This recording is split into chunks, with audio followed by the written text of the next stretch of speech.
ফাগাশিয়াহুম মিনাল ইয়াম্মি মা গাশিয়াহুম, সেই লোহিত সাগর তার অথই জলরাশি দিয়ে তাদেরকে একেবারে ডুবিয়ে জীবন শেষ করে দিয়েছে। সুবহানাল্লাহ। তাহলে বাংলাদেশে যে বঙ্গোপসাগর আছে এইটাও মুদির দুশ্মন, ইউনুসের বন্ধু, মূর্তি পূজারীর শত্রু, ফেরাউনদের শত্রু, মুসাদের বন্ধু। তাহলে আমার যে সাগরের বেষ্টনী এটা বাংলাদেশের নেভি বাহিনী,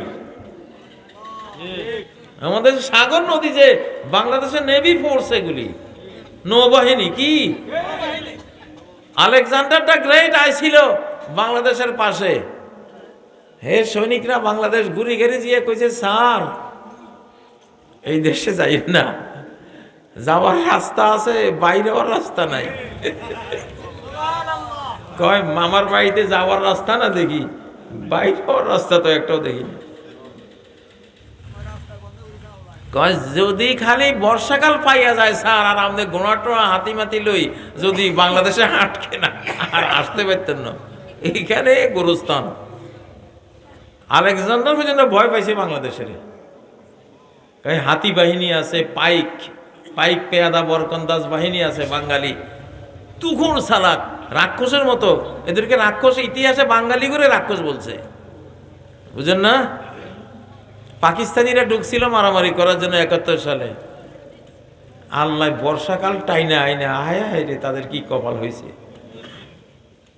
এইবার ভারত চেষ্টা করছিল 5ই আগস্ট যখন ফ্যাসিবাদ পলাইছিল, একবার ঢুকার চেষ্টা করছিল, কিন্তু পশ্চিমবঙ্গ দিয়া। আল্লাহ ওই যে জয়শঙ্কর কইছে না, কি আনএক্সপেক্টেবল, মানে অযাচিত পরিস্থিতি।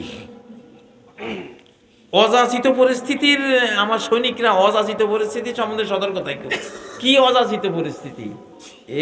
একবার গেছিল পশ্চিমবঙ্গ দিয়ে বাংলাদেশে ঢুকবে, মমতার বিরুদ্ধে এমন এক আন্দোলন শুরু হয়েছে, ওইখানে কোনো রাস্তাই নেই। মমতা কইছে খবরদার আমার দিকে আইও না।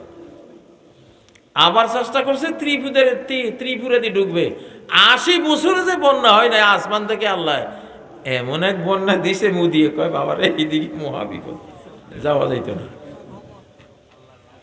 হ্যাঁ, আমি কই তোরা আসস না, যদি বাংলাদেশে আসিস তাহলে চৈত্র মাসে বন্যা আল্লাহ দিতে পারে। তো করে পানির গেরোর মধ্যে ফেলাই, তো করে যা নিয়ে আসবি এগুলি আমাদের মালে গনিমত হয়ে যাবে ইনশাআল্লাহ। তাহলে বাংলাদেশের আজকে আমরা একটা বিশাল নেভি বাহিনী পাইলাম আমাদের বঙ্গোপসাগর। নদীরা প্রত্যেকে আমাদের নেভি বাহিনীর সদস্য, ঠিক না?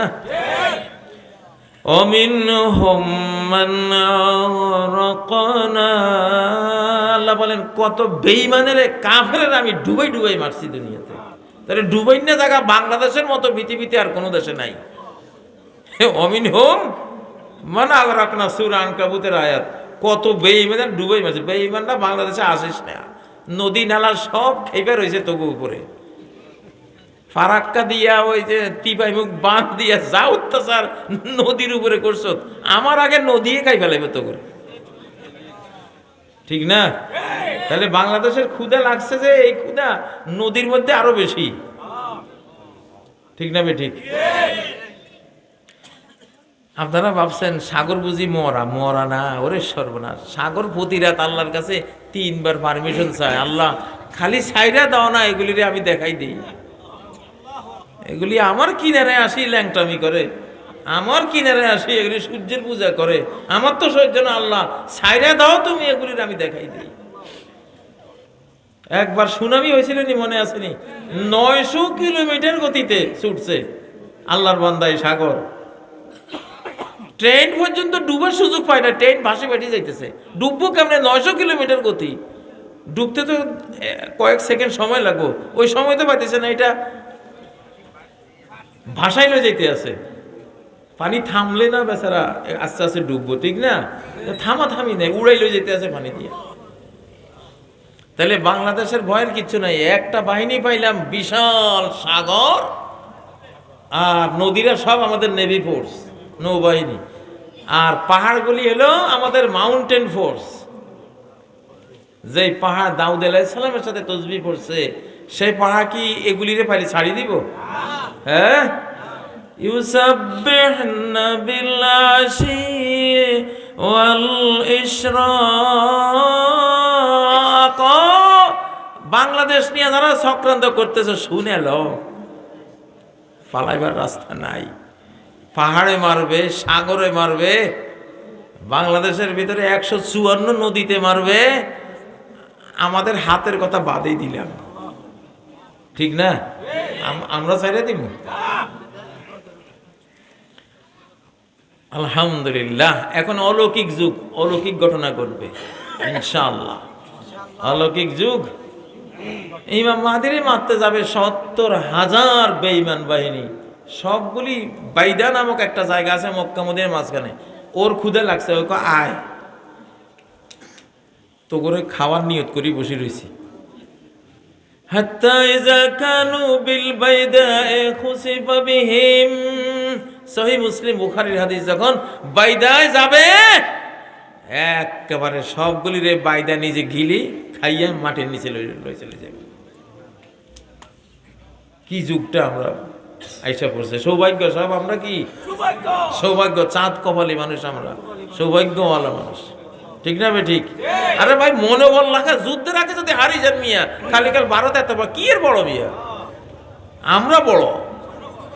আমরা বাংলাদেশে যদি 20 কোটি মুসলমান থাকি, যুদ্ধের মধ্যে এগুলি একটা 10টার সমান হলে 20 কোটি হলো 200 কোটি। খালি কাল ভারত এত কি এর বড় মিয়া? আমরা বড়। আমরা বাংলাদেশে যদি 20 কোটি মুসলমান থাকি, যুদ্ধের মধ্যে এগুলি একটা 10টার সমান হলে 20 কোটি হলো 200 কোটি।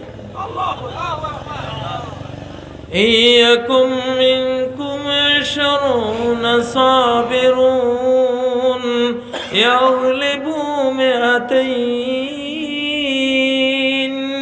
যদি 20 জন অটল অবিচল ইমানদার হও, 200 বেঈমানরে হারাই দিবা। তাহলে একজনের ভাগে কয়জন?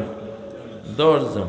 আরো যদি স্ট্রং ইমান হয়, খালেদ বিন ওলীদ, যে খালেদের কথা গল্প করছিলাম, উনি 60 জন লইয়া 60,000কে মোকাবেলা করছে।